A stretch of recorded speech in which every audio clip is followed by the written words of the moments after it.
Webinar is now live. Okay, are we ready? Yep, take it away. Welcome to the Finance and Audit Committee's December 17th advisory body meeting. This is a teleconference meeting with advisory body members, city staff, and members of public participating remotely to ensure proper social distancing in this federal, state, and local emergency. I would like to introduce staff, Dan, and members of the committee.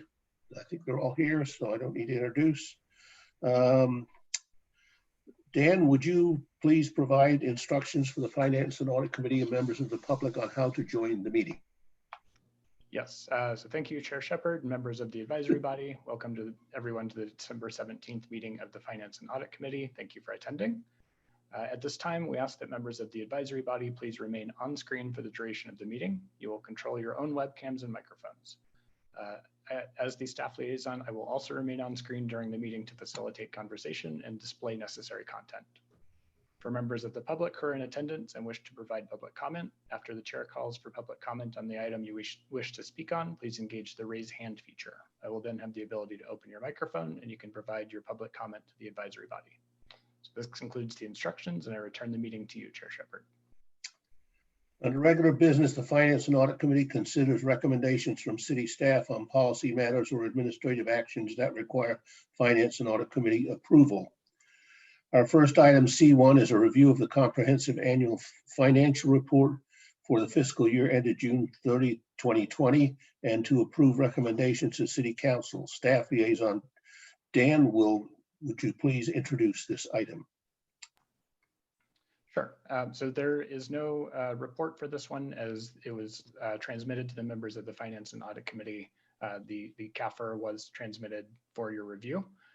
So hopefully everybody had the opportunity to take a look at it and prepare any comments or any questions that need additional discussion.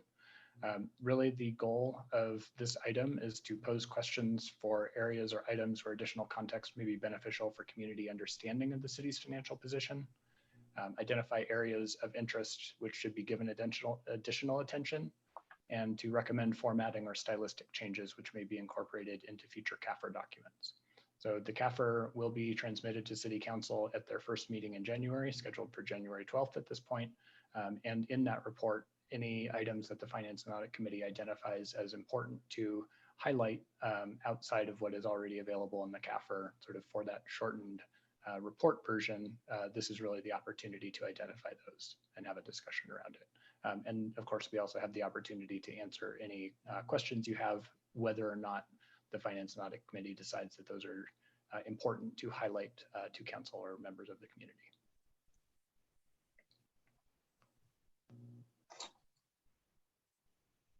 Okay. Does anyone have any specific questions for Dan or observations? In terms of the overall CAFR, I won't say I read every single page of it, but I did read most of the things that are of interest to me. I thought it's very comprehensive. There's nothing that I would point out additionally to the council. I do have a few little, what I will call nits and bits and pieces that I think would help in terms of future CAFRAs, but nothing that rises to the to the need to bring it up with council, certainly. Okay. So if you want to, if there are things like typos, please just let me know where they are and I'll make sure that they get fixed in future versions. If there are things that ought to be discussed with the committee though, we can certainly do that. If it's helpful, I can put the CAFR up on the screen and we can go to the particular pages. Well, I did have a few things that they're not typos. They're really issues of clarity in terms of my reading of it. So if we want to do that, it probably would make sense to put it up on the screen. But before we do that, are there any other comments from from people here on more substantive issues. You know, I have a question. There's a lot of statements that I'm not sure where the support came from, especially in this introductory letter, the transmittal letter. And I guess first I'm curious what the authority is for some of the factual assertions. Maybe they're buried someplace in the back of it. Maybe that's just a summary and I can find it someplace else. But otherwise, you know, I'd wonder if we should be citing sources. So can you give me some examples of ones? Well, the city's economy is strong, the unemployment rate is X, property tax values have been going up, you know, stuff like that. I'm not arguing with any of those assumptions. I'm just wondering where all of that information came from. So two sources for those two in particular. We use BLS data for unemployment rates, and we use the county's assessed valuations. And those are all actually in the CAFR document. They're in the very last section, the statistical section. So those numbers should match the numbers in that very final section of the CAFR. So is there anything in this introductory letter that's not later on in the CAFR? Because there's a lot of conclusions here. I'm just, you know. So the transmittal letter is one of the, it's the one area of the CAFR where there can be sort of forward-looking, not strictly statements of fact. And so it is an opportunity to speculate on what things may be important to the future down the road, or to the city down the road.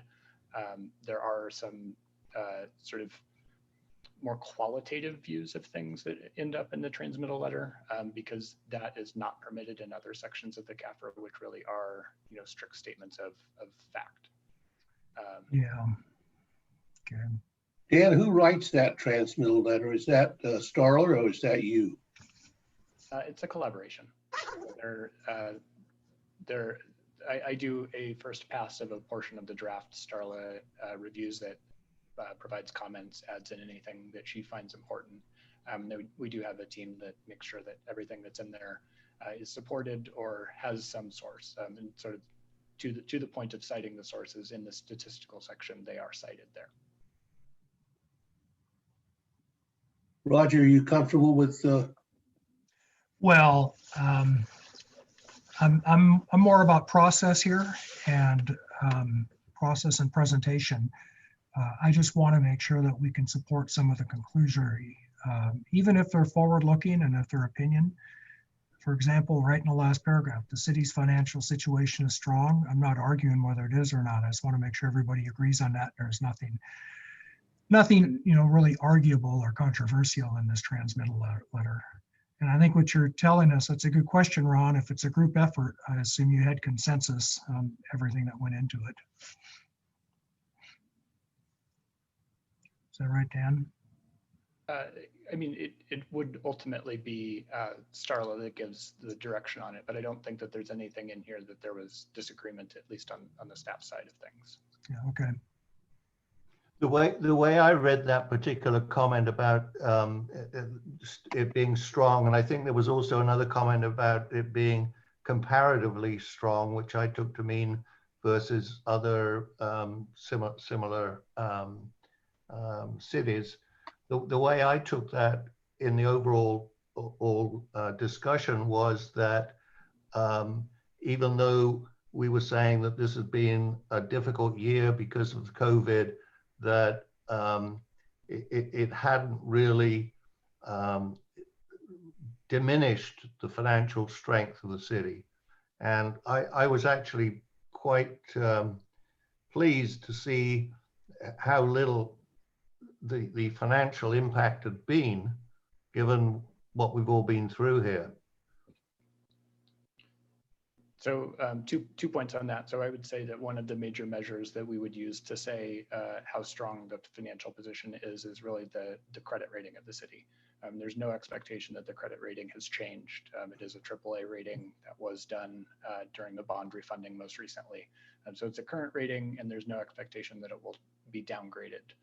And then the other major thing that I would maybe point out is that this is as of June 30th. So many of the effects of the pandemic are not completely reflected in these Right. financial statements as of now.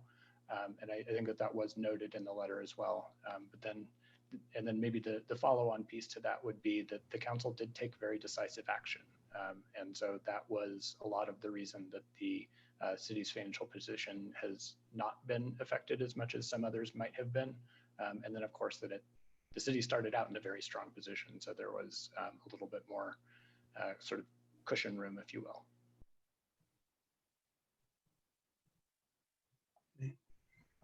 I had several questions, and some of them I've discussed with Dan already. There were 3 items on internal control questions.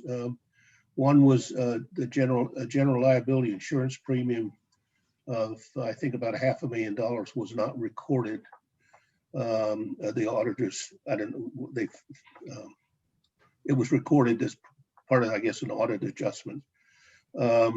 There was some concern that some of the journal entries didn't have the support that they thought was appropriate, and they discussed the improved system that Dan says has now been purchased, so that would hopefully avoid those entries being made that didn't have the support that was required.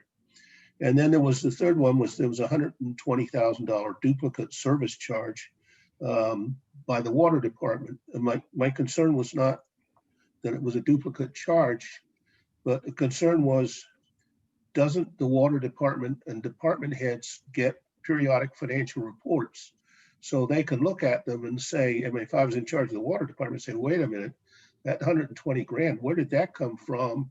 And that's way over my budget. So there should be, I would think, a review on a departmental basis of the results. And it would appear that that doesn't happen, although I can't say it doesn't, it would appear. So I asked those questions of Dan. I don't know if you want to respond, Dan, now, or because I think your response was adequate. It wasn't, it was errors that they had found. It wasn't necessarily, what's the word? Things were working well. These happened to be some issues that they found.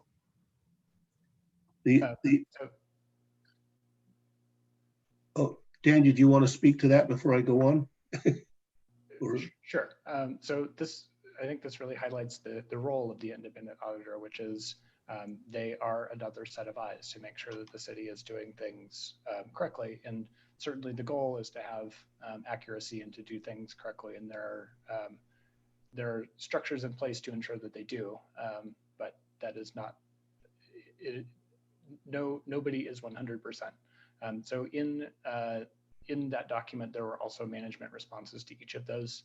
And so management does have a plan to correct these going forward and ensure that they don't happen again. For the water one in particular, I might mention that some of the sort of confounding circumstances around that, there are 2. One is the very sudden change in the utility billing and water meter reading company. Fathom went out of business last November, which necessitated a change that was not planned and not expected. And so there are some growing pains with moving over to the new firm there. And then the other aspect of that is the implementation of OpenGov as the new reporting software. It really did just recently finish up, and so that has limited the ability of department heads to see things on, or it did for a time limit the ability of department heads to see things on a real-time and easily digestible basis. But we do believe that to be corrected going forward. The next major issue I had is, I don't know if a law firm sued the city of Palo Alto for allegedly charging too much for their utilities. And Palo Alto, as a result, has got to issue some huge refunds. So I'm looking at the solid waste services fund balance, which was about $2.5 million. And I'm looking at the water department financials, and they had a profit of $5.5 million and a net position of $38 million. And I'm just concerned or curious that a law firm will come after Menlo Park and say, based on what I see, you are overcharging for your services and you're going to have to refund. I'm particularly nervous about this because when I was on the sewer board, there was a firm that went around and sued all the sanitary districts for polluting the bay. And people were just caving in and paying them. And then the fees, the part of the charges for the entities was the attorney's fees. So the attorneys got paid from the governmental entities. So my concern is this firm, whoever worked for to sue Palo Alto, going around districts looking for these kind of issues? And if so, are we prepared to counter them? And so that's not a comment on CAFRA, it's just issue that came as a result of reading CAFRA. Hey, Dan, Ron, I read about this too, and I thought the two main points, not main points, but 2 points about it was, one was that it was a resident of Palo Alto who had gone after the city and had engaged an outside law firm.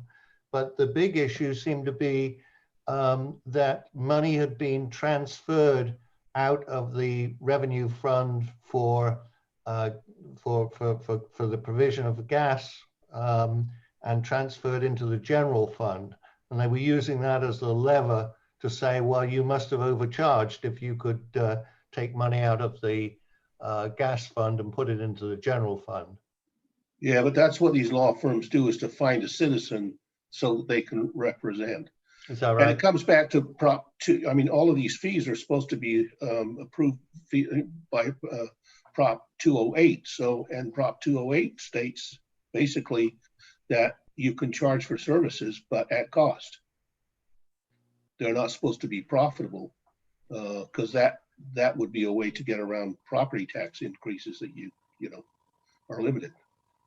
It's just a concern. I raised the issue. That's all. And so maybe I can speak to these both sort of sequentially. So starting out with the solid waste rates. Dan, can I just chime in because it looks as though we have quorum without me. Is that correct? Okay, so then I'll go to the youth advisory meeting and then try to return. But this is actually a very, very good question, which I'm going to be interested in following up on. But I'll try to return after the youth advisory meeting. Okay, thank you, Mayor Combs. Thank you, Drew. Okay, so addressing these sequentially, starting with the solid waste rates. That was a planned buildup of fund balance in order to offset or to sort of cushion future year rate increases. So the council did just take action to increase solid waste rates over the next few years. However, they also plan to make payments of $1.5 million to soften those essentially. So that fund balance will go down. It is encumbered for that use to sort of to subsidize the rates there. And so, yes, there is a fund balance. It was intentional, and a major portion of it will in fact be used to subsidize rates rather than overpay rates or than overcharge for those ones. So I do not see that as a substantial risk. And then on the water side, Sean, you're absolutely correct. It was largely driven by the transfer between the general fund and the enterprise funds. The city does have a transfer between the water fund and the general fund, but that is to pay for services that the general fund essentially provides to the water department. So this allows for things like the water section does not then need its own human resources division, for instance, so that it can retain employees, and it doesn't need its own payroll section so that it can pay employees. It doesn't need its own finance and accounting section so that it can handle that. So the transfer between the water fund and the general fund in the city of Menlo Park is really to pay for services that the general fund provides citywide. And so that's a very different dynamic than the Palo Alto transfers that happen. So I do not see this as a substantial risk. That is not to say that nobody could sue, more that the likelihood of losing such a lawsuit is lower.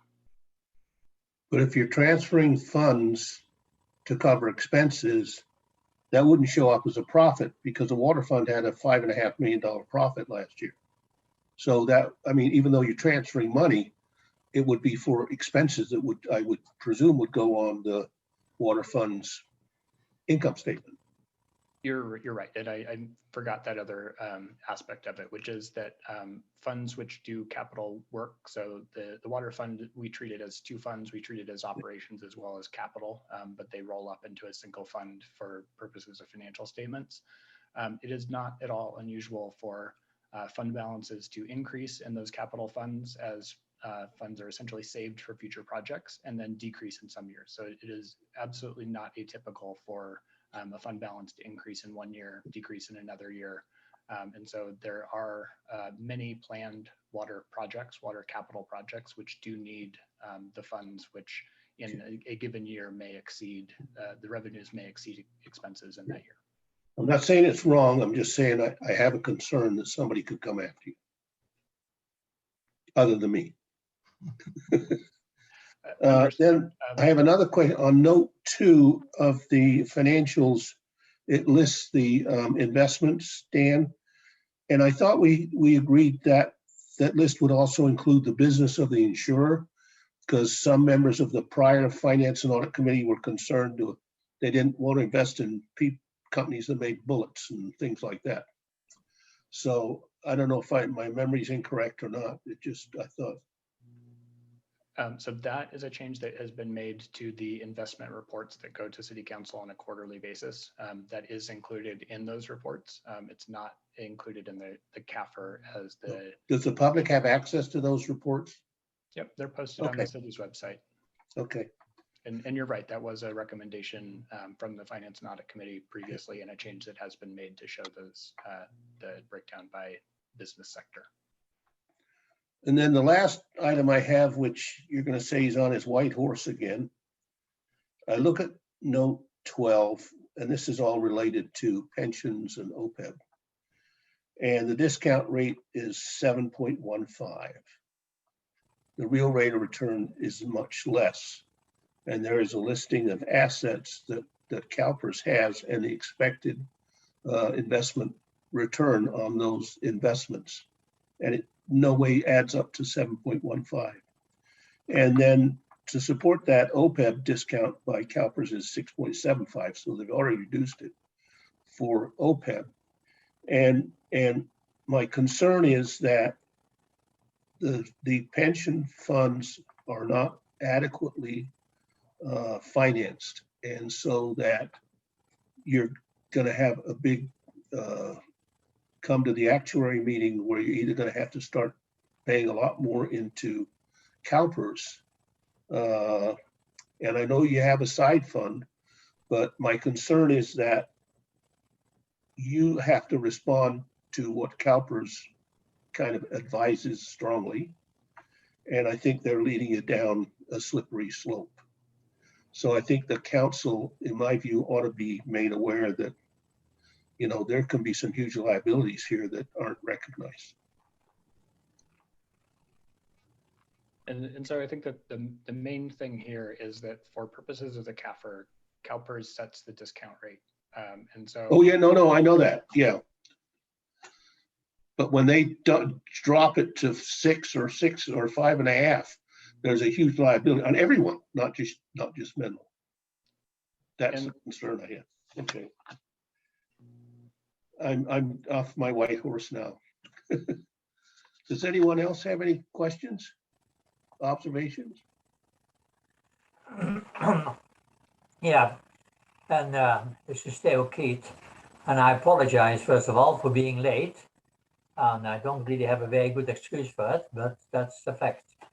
I got a couple of observations. First of all, I thought the report was probably far too detailed and too much small items in there. To give you a couple of examples, in note 5, you talked about unearned revenue of $699,000. Well, we're talking about a net assets of 80 million and a net assets of 500 million. So in relation to a net asset of 500 million, I don't know why you're spending any time in the notes on unearned revenue, or another one like interfund transfers in note 9, or landfill post-closure in note 14. So I think there are too much detail, but quite frankly, it's probably better to give too much than too little. In the transmitter letter on page 14, local economy, you talk about the unemployment going from 1.9 to 10.8. If you see that, obviously it looks like a terrible situation, but you probably should point out that that is as of June 30th, 2019 versus June 13, 2020, which is in the middle of the COVID-19. So by not making that reference, basically you're basically transfer the wrong message. The same time in note 17, contingencies. Well, the reporting on the situation as of June 30, 2020, and by that time, and even by today, we still really don't know what the consequences are of COVID-19. So I think you should have in that note an explanation of the ongoing uncertainty about COVID-19.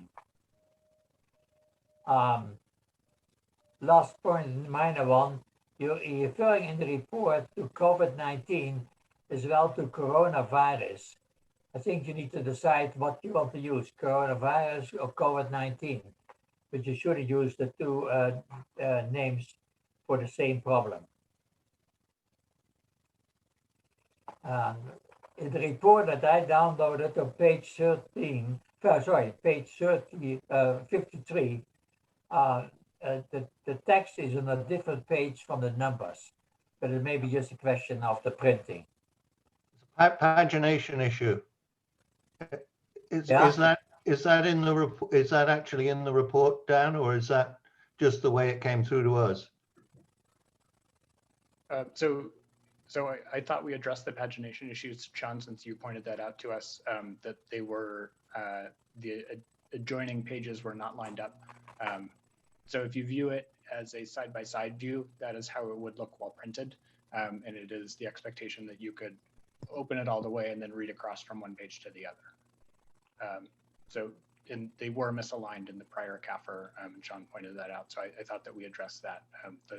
It's still there. Okay, so I will work on that one again. I apologize. Okay. In terms of the other stuff, so I do just want to make a couple notes there. One about a note about the notes. These are governed largely by the Governmental Accounting Standards Board requirements. So they have rules about what the city needs to sort of describe as the factors which affect its financial position. And then these notes in almost all cases directly address those pronouncements, which really do dictate what the city must say. So the notes are intended to be very factual. In many cases, you are correct. What is included in there is not material when viewed citywide, but it is something that is necessary to include in order to fully understand the landscape that the financial statement exists in. In terms of the June 30th, 2020 versus 2019 and the idea of pointing that out, that may be a good sort of stylistic change, is to make that very clear early on in the transmittal letter, which is typically what people would read first because it's sort of the executive summary in many ways. And just make it clear that everything in, they are the financial statements as of June 30th, exactly as you said. And so it is not intended to, it's not intended to mislead by not pointing that out. So it could be valuable to just point that out, that everything in there is as of June 30th of the fiscal year ended, with whatever date. So that's certainly something that we can incorporate into future ones. And then I guess the other major thing is, and we talked briefly about sort of the role of the transmittal, but we didn't necessarily talk as much about the role of the MD&A and of the actual basic financial statements. And those, the requirements are that those are statements of fact. And so they're, to the extent that there is some uncertainty for things like liability for claims that might not be known, workers' comp would be a really a good example of that. The best estimate of some of the uncertainty is included in there, but there's no speculative nature on them. So everything past the transmittal letter doesn't include speculation. So it duly noted that there is a lot of uncertainty, and we did try to point that out in the transmittal letter, but for the rest of the document, it cannot include that. Dan, can you put up the document so that I could make my points about it? Sure, give me just a second here.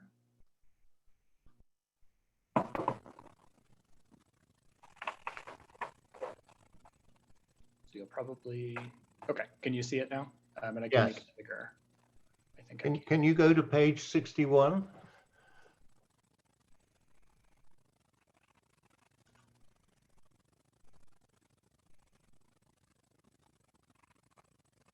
That's the one. So before this page, there's discussion about the different instruments that we can invest in, and then the issue of risk and the ratings, etc.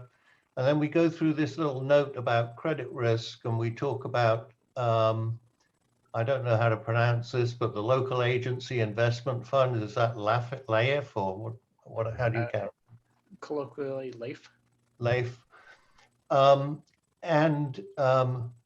Previous to this, there's a discussion about the fact that everything that's done, that we do with LAIF, has the full faith and credit of the state of California.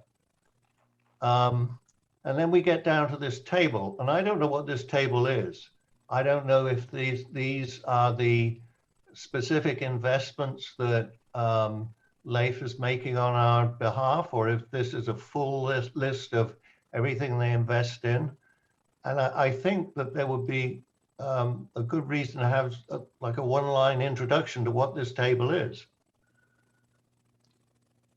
Yes, and I think you made that comment before, and it looks like that might not have made it into the final draft as we were making those changes, but it is. I will personally guarantee that it makes it into next year's CAFR, that it is, these are the city's positions as of June 30th. They are the city's positions, okay.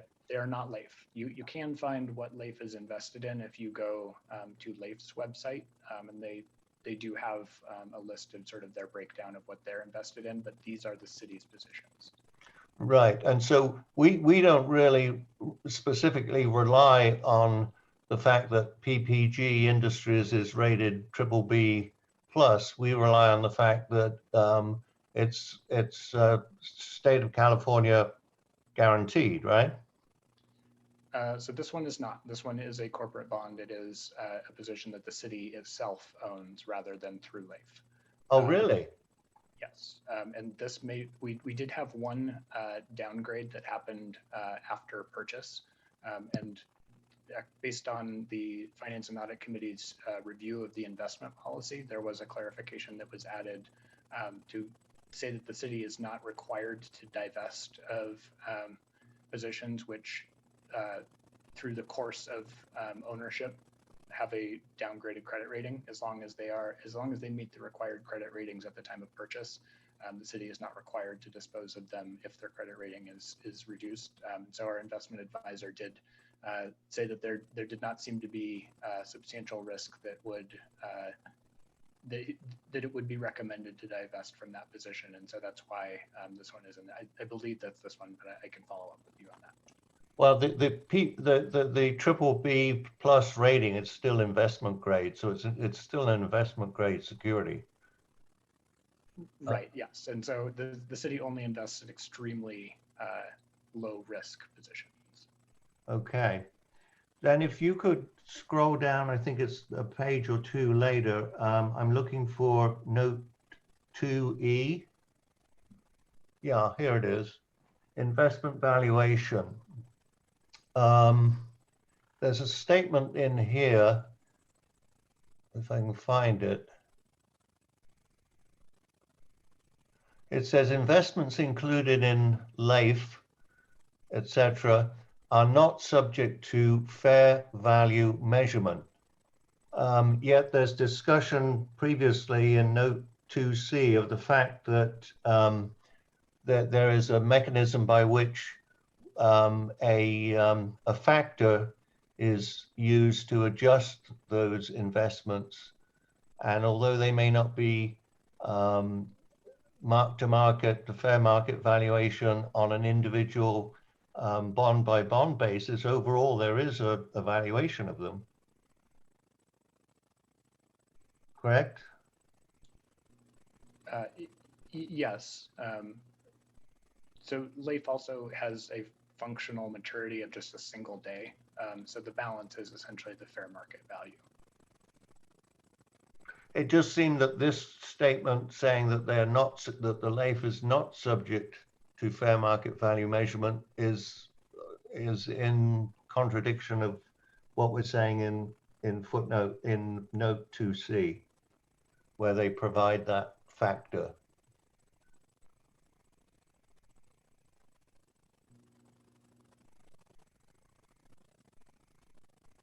I'm looking at this paragraph, the big paragraph in the middle, and at the end of it, it says, accordingly, the city uses the LAIF fair market value factor of 1.0049 to calculate the fair value of investments in LAIF as of June the 30th.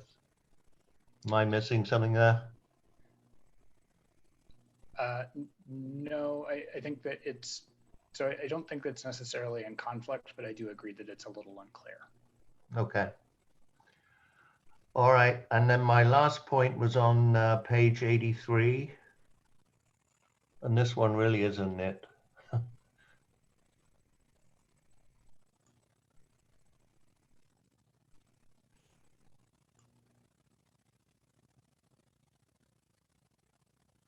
Gone a bit too far.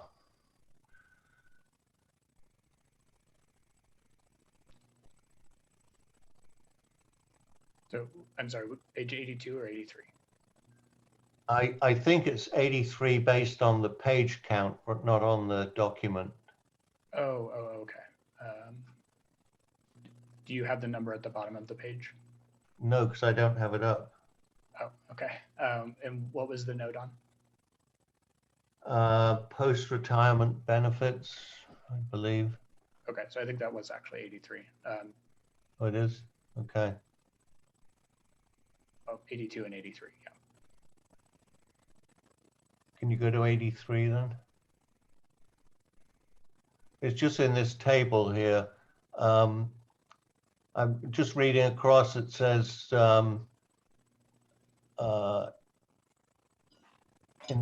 a section that says mortality, and then it's got the CalPERS. And then on the next line, it says post-retirement benefit. And across from that, post-retirement mortality projection fully generated with. And I think that heading, isn't that heading post-retirement benefit increase? Isn't that the total heading? Yes, I believe so. Then that next section, the post-retirement mortality, that's opposite post-retirement benefit, should be dropped down a line.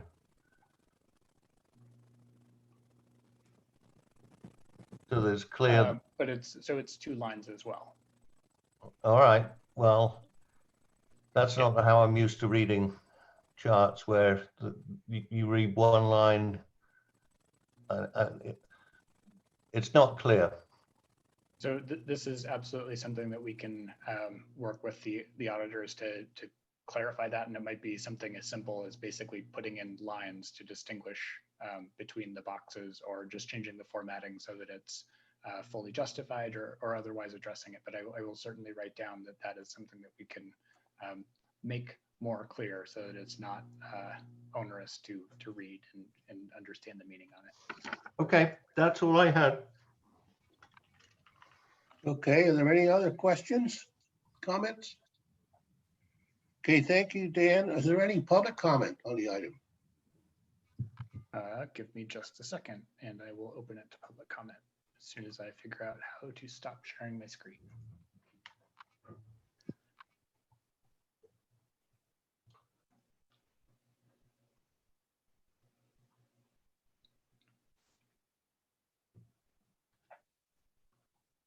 Okay, at this time, if there's any public comment for item C1, review the comprehensive annual financial report or CAFR for the fiscal year ended June 30, 2020 and approve recommendations to City Council. Please engage the raise hand feature and I can unmute you and you may address the Finance and Audit Committee. So again, at this time, if there's any public comment for item C1, please engage the raise hand feature and I will unmute you. Okay, seeing no hands raised, I'll turn it back to you, Ron. Thank you, Dan. The item is now open for discussion and the desired outcome would be a motion, second approval of a list of items to highlight in the report to the City Council at their public meeting on January 12th.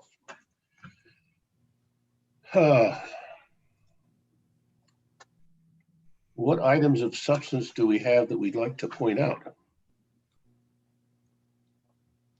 And so I might highlight that this report typically takes a few components from the CAFR. So it's not as if there's no report accompanying it.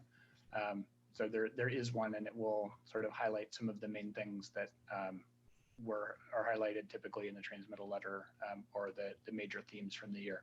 So if there's nothing additional that the Finance and Audit Committee thinks needs additional explanation, that's okay. There will still be a report that goes to council. They will still be able to review the entire CAFR. Ron, do you want your issue on the pension thing highlighted? Well, I don't know. I feel like, I'm just flapping my lips because we've done that before. And I think everybody knows, so I guess we could just say our concerns are, and I guess we have to be careful to say that I think we didn't find any necessary errors in the report, but it raised some issues. And one issue was the funding for pensions is determined mainly by CalPERS discount factor, the factor that CalPERS use to discount earnings, and there's concern that they're using a number much higher than is realistic, which means that the unfunded liability is going to be much higher than has been reported by CalPERS.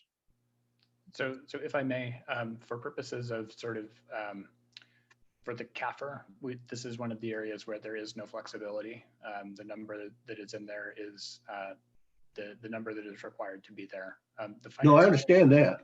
Well, there is also a pension liability subcommittee or a pension liability communication subcommittee from the Finance and Audit Committee that's on the Finance and Audit Committee's work plan. So I might recommend that this is something that subcommittee take up and bring back to the Finance and Audit Committee and potentially recommend to the City Council. Well, we've done that. When you get financial statements, you kind of look at them and say, what's happened? And then you also look at them and say, where are we going? So on the basis of what's happened, I think this reports what's happened. On the basis of where we're going, I think there are some issues that we're concerned about. I'm concerned about pensions, and I'm also concerned about the possibility of somebody coming after you because they might feel you're making too much money on the water rates and the garbage rates. So I don't know where the committee stands on that. It's not a critique of the report. It's two issues that have come up because of our review of the report. Maybe nobody else agrees with me. I don't know. I'm just not sure that's the kind of comments they want from us. Is it? Is that something we're allowed to comment on? I don't know. Because it sounds pretty substantive. And again, I thought that our role here was more about the process and procedure and presentation. Okay. Then I guess if that's the case, then we don't have really any comments, do we? Have some minor items that we pointed out. I think that's right. So, Okay. So I can characterize that in the report that the Finance and Audit Committee did review the CAFR and did make several stylistic and sort of areas of improvement so that the community can better understand the report. But there are no areas which necessarily need to be highlighted or given particular attention. See, one of the issues I have that's sort of unrelated but not is that there are no council members that really have a financial background. So I wonder if they look to us to provide that sort of input. Yes, I think that that's really one of the major roles of the Finance and Audit Committee is to have that additional perspective of people with deep financial background. So I mean, if the desire of the Finance and Audit Committee is to recommend that we use a lower discount rate than what CalPERS uses, the Finance and Audit Committee could make that recommendation.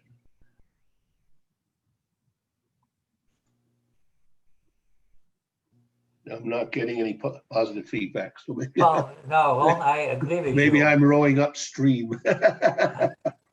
No, actually, I agree with you, Ron. I think we should express our concern about the pension liabilities, especially because of the discount rate.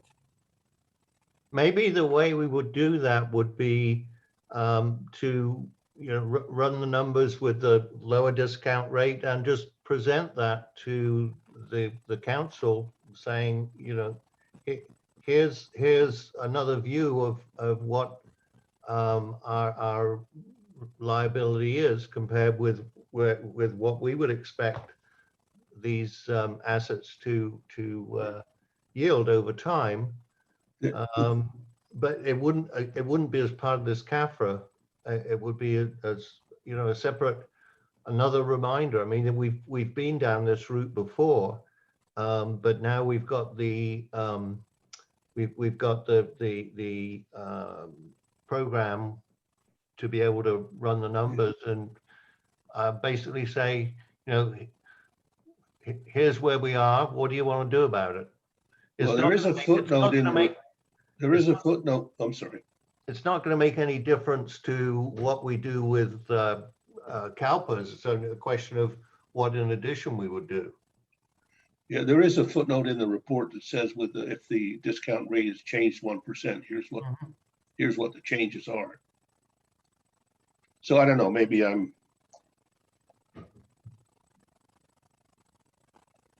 Is there any consensus as to what we should do with regards to pensions, if anything? I look at it as in terms of where we are versus other entities, and just how many degrees of flexibility do we have?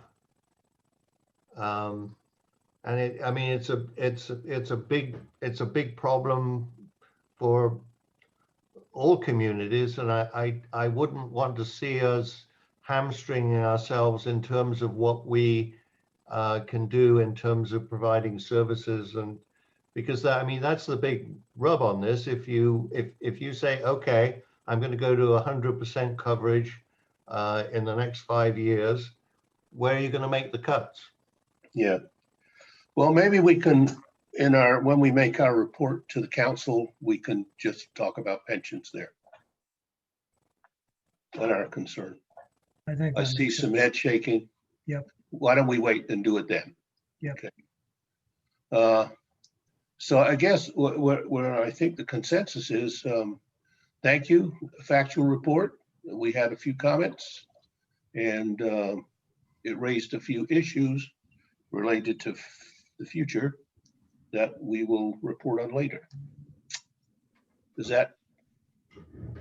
Yeah. Everybody feel comfortable with that? You need a motion, Dan?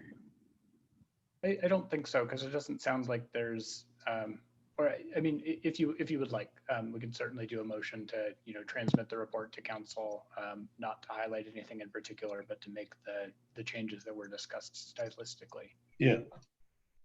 So moved. Okay, I guess you can just say we reviewed it and had some minor comments, period. Well, so, sorry, Roger, was that a move? Was that a motion? So moved. I will second it. All in favor? Aye. Any opposed? Okie dokie. Thank you. Give me a second to write that down so I don't forget it. Okay. Under reports and announcements, important information from the department director and members of the FAC may be transmitted to the committee. Mr. Dan, would you please provide the director's report? Sure. So just a couple things at this point. And again, this is on behalf of Nick Pegueros, Assistant City Manager, who is serving as the Administrative Services Director, given that position was removed from the budget in this. I'm sorry, I didn't hear you, Dan.